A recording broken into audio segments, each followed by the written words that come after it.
How to recover an n8n account. Alright, first thing we'll do is go to our n8n. I have it here, we'll open it and see where it's loaded, which folder it's in, and so on. If we press O, it'll open, okay? There we see the local host, the link, and more. As you can see, it hasn't asked me to log in.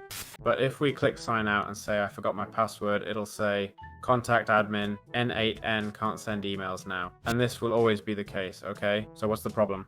We've lost access to everything in our local n8n. Before we start, you'll find it in the description. We can fix this in two ways. You can go to the description, get paid n8n for more security and easy password recovery, or we keep working locally for free, which is fine too. Let's see what we can do. First, we'll open a CMD, okay? A command prompt, and we'll type this line here, alright? This line here, npx n8n user management reset. We hit enter, okay? It shows an error about being uploaded 6 weeks ago, but that's fine.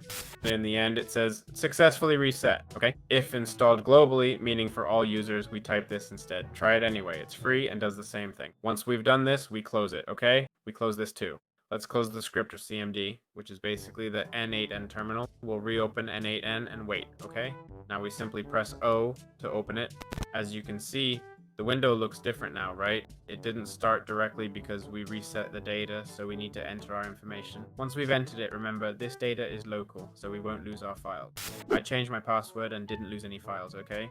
They'll still be there even if you log into a different account. And try using the same email. I'm not sure if different emails mean different workflow. This is what I have and how I renewed my password. I forgot my password and couldn't reset it, so this process lets you create a new one. What does this tell us? This shows that our security in a local process is clearly minimal, right?